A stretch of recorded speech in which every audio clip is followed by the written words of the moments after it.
Security. How did this girl get in here? The words cut through the boardroom like a blade. Diane Sawyer, billionaire matriarch of old money royalty, stared at the black teenager who'd just burst through the mahogany doors.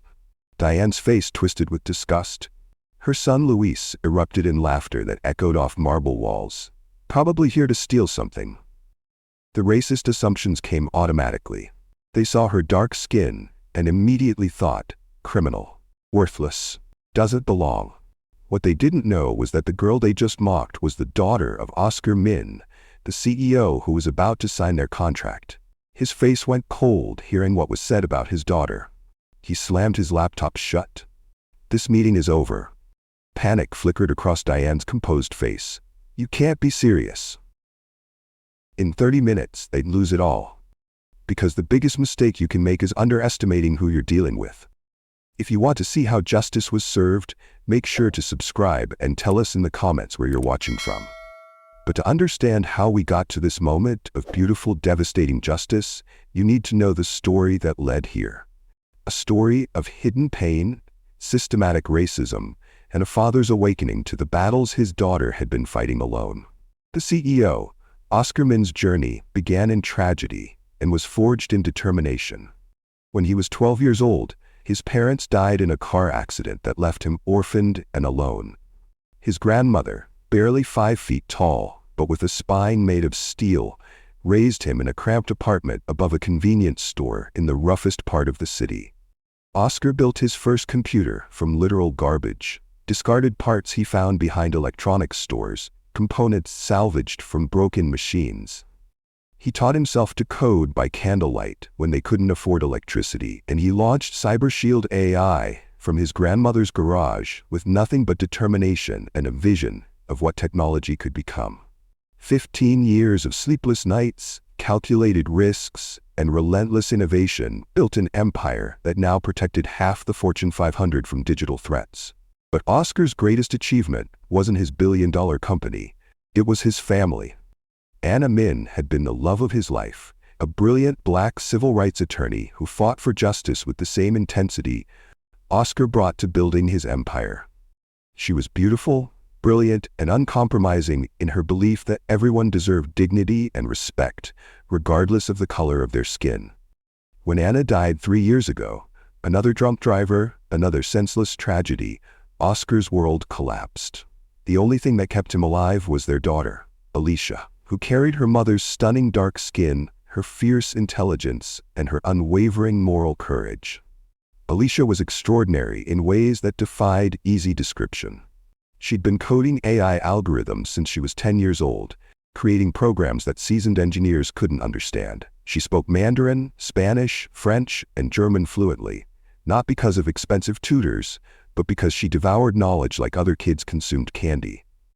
MIT had already accepted her into their early admission program at 16, recognizing a mind that came along once in a generation. The Sawyer family represented everything toxic about old money America. Diane Sawyer had inherited not just wealth, but generations of refined racism, the kind that hid behind polite smiles and charitable donations while systematically excluding anyone who didn't look like them. Luis, Diane's son, was the worst kind of inherited wealth, a man who'd never worked for anything but convinced himself he'd earned everything. He had gambling debts that threatened the family fortune, moral debts that threatened his soul, and an arrogance that would ultimately prove his downfall. They controlled 40% of the city's prime real estate, but their empire was dying. Without Oscar's AI technology, they'd become as obsolete as everything else they represented.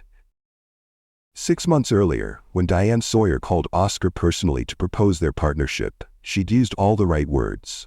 "Mr. Min, you're exactly the visionary our company needs. This could be transformative for both our families." Oscar was intrigued.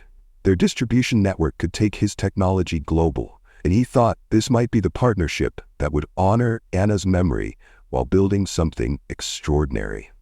What he didn't know was that the Sawyers had already begun encountering Alicia at various events around the city, and what he couldn't have imagined was how they treated her when they thought no one important was watching. The first incident happened at a charity gala for children's literacy. Alicia, dressed beautifully, and carrying herself with the poise her mother had taught her, approached the auction displays with genuine curiosity about the educational initiatives being supported.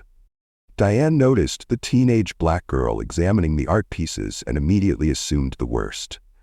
She whispered to her friend, loud enough for Alicia to hear, "I hope security is keeping a closer eye on things tonight. You never know with these people." When Alicia approached to ask an intelligent question about the scholarship programs being funded, Diane's response was surgical cruelty disguised as polite concern. "Oh, honey, I think you might be confused about what event this is. The community outreach program meets at the community center downtown." Alicia's cheeks burned with humiliation, but she held her head high and walked away. She didn't tell her father what had happened because she knew how much the Sawyer deal meant to him, and she didn't want her experiences with racism to complicate his business success. That was the beginning of months of systematic abuse that Alicia endured in silence. At a tech conference where she was genuinely excited to learn about AI developments, Luis spotted her in the audience and made it his mission to humiliate her.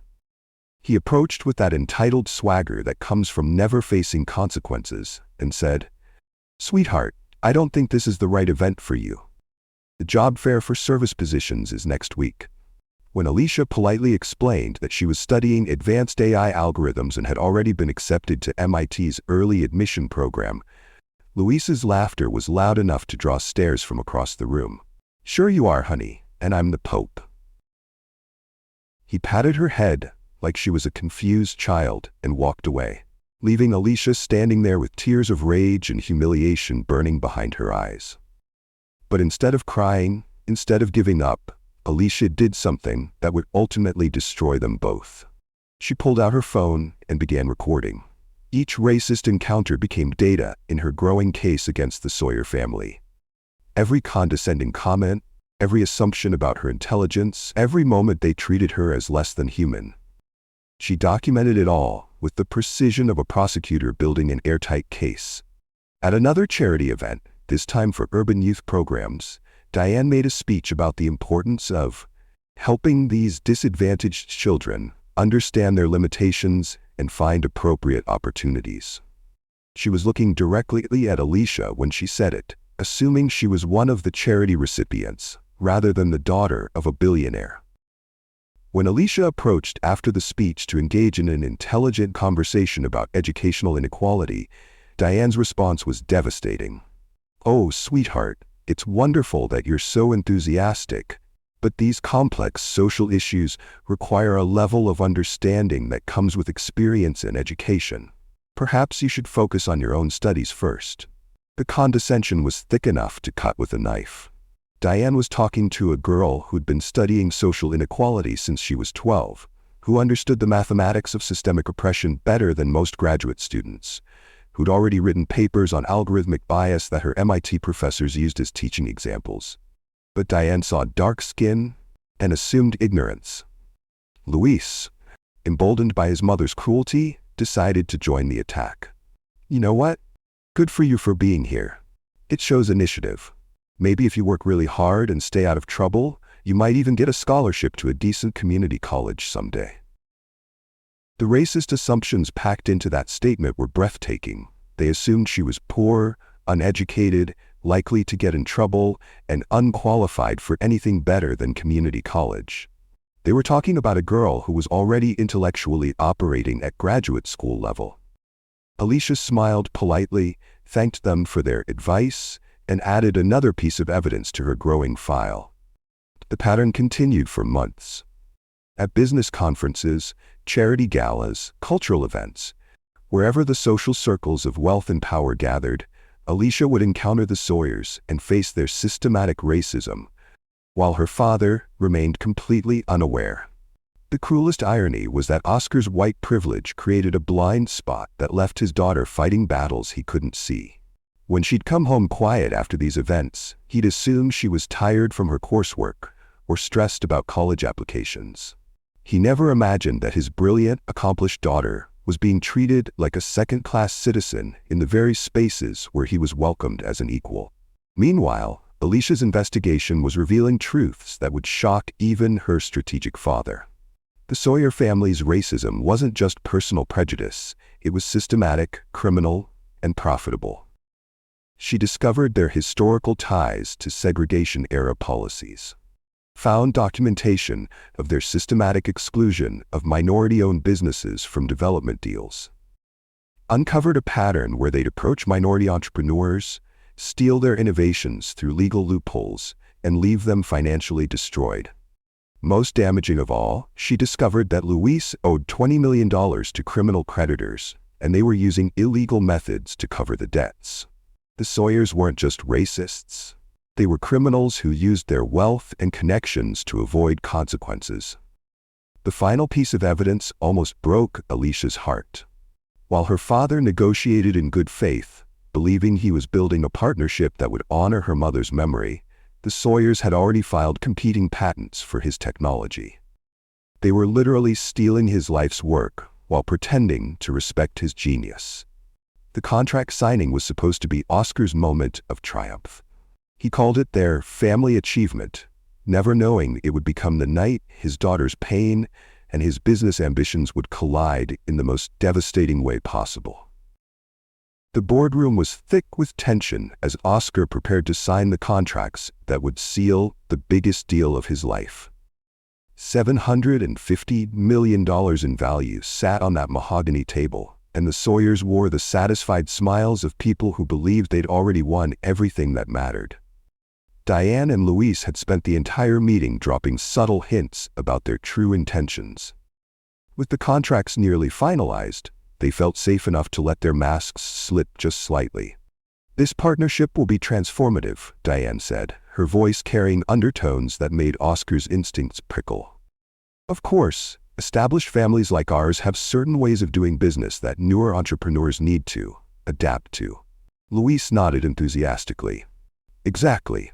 It's about maintaining standards, you understand. Not everyone belongs at every table."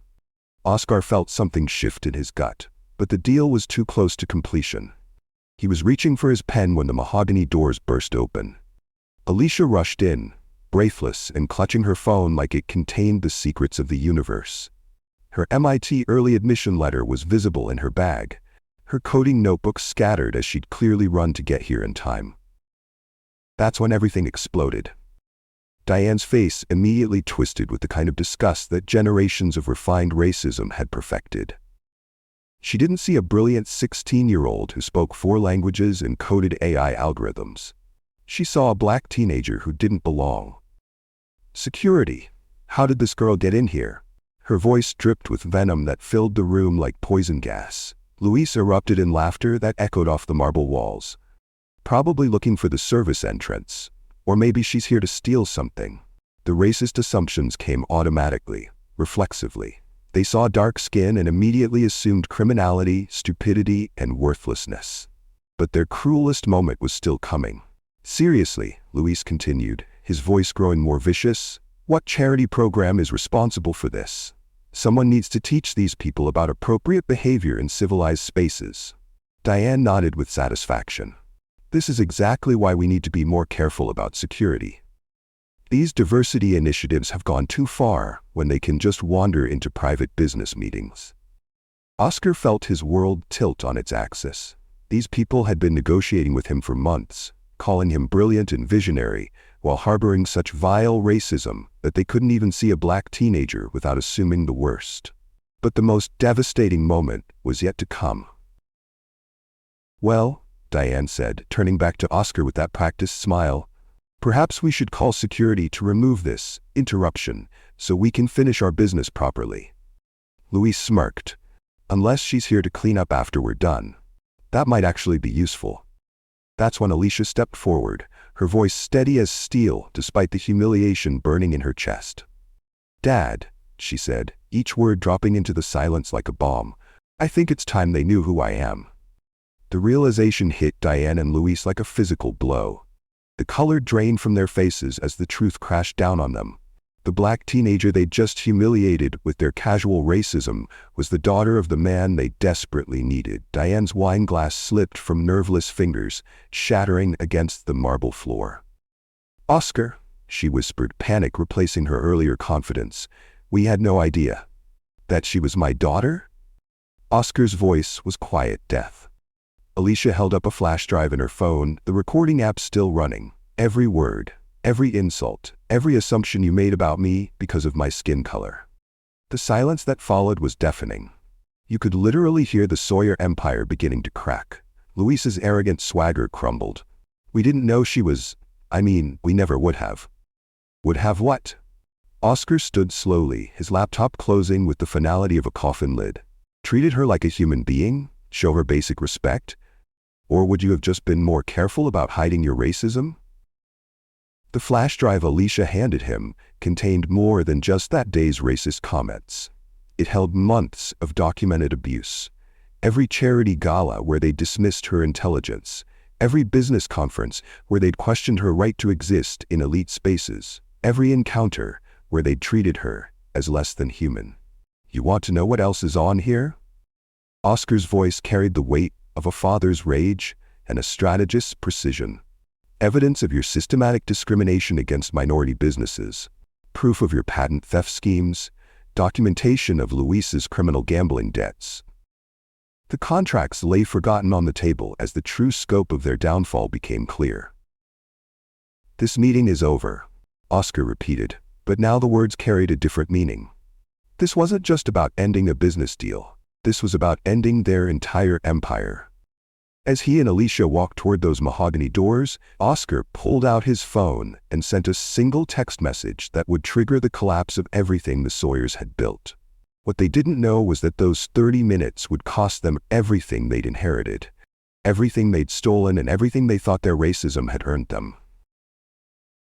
The Sawyer empire was about to learn that in the end, character wins over connections, integrity triumphs over inheritance, and a father's love is more powerful than any amount of money. Oscar's 16-year-old daughter had been building a federal case while he'd been building what he thought was a business partnership with people who saw his child as subhuman. The Sawyers had never understood what they were really dealing with. CyberShield AI didn't just protect clients from hackers, it had access to everything. Every email, every financial transaction, every dirty secret they thought was safely buried. And Oscar controlled the critical infrastructure systems for half the city, including every digital system their empire depended on. While they'd been planning to steal his patents and abuse his daughter, she'd been building something far more powerful, a network of business leaders and legal experts who'd been waiting for someone with the resources to fight systematic racism where it hurt most. In the wallet. His message triggered hidden clauses in their agreements that voided all contracts if either party engaged in discriminatory practices. Their lawyers had been so focused on stealing his patents, they'd completely missed the moral conduct requirements he'd buried in the legal foundation. Simultaneously, he released Alicia's evidence to every major media contact he'd cultivated over the years. The recorded conversations, the financial crimes, the systematic racism. It hit 5 news outlets at exactly the same moment, creating a media firestorm that would burn their reputation to ashes. The stock market's reaction was immediate and brutal. The moment news broke about federal investigations into discrimination and fraud, Sawyer family holdings went into free fall. $750 million in market value vanished faster than their racist smiles. But the most beautiful part wasn't the financial destruction. It was watching the domino effect as other victims found the courage to come forward. Within hours, 17 other minority business owners stepped forward with similar stories of Sawyer family abuse. Each testimony added another nail to the coffin of their empire, each voice representing years of systematic oppression finally finding justice. The FBI raids began before midnight. Luis was arrested for tax evasion and fraud before he could finish his panicked phone calls to lawyers who suddenly didn't want to take his calls. By morning, Diane was facing federal discrimination lawsuits from multiple plaintiffs, each case more damaging than the last. The most satisfying moment wasn't watching their empire crumble. It was seeing Alicia stand tall in that room, no longer hiding her brilliance or apologizing for existing in spaces where her mother's sacrifice had earned her the right to be. Oscar's company stock soared as investors realized they wanted to back someone who couldn't be bought, manipulated, or broken by threats or bribes. The market was literally rewarding integrity over corruption, character over inherited privilege. Alicia's courage didn't just destroy the Sawyers, it led to systematic reforms across entire industries. Her evidence became the foundation for legislation that would protect minority entrepreneurs for generations, ensuring that what she'd endured would be the last time such systematic abuse went unchallenged. The scholarship fund Oscar had planned to establish with the Sawyer money became reality anyway, funded by their unexpected windfall and the settlement money from discrimination lawsuits. The Saramin Foundation would help kids like Alicia who had to fight twice as hard for half the recognition, simply because of the color of their skin.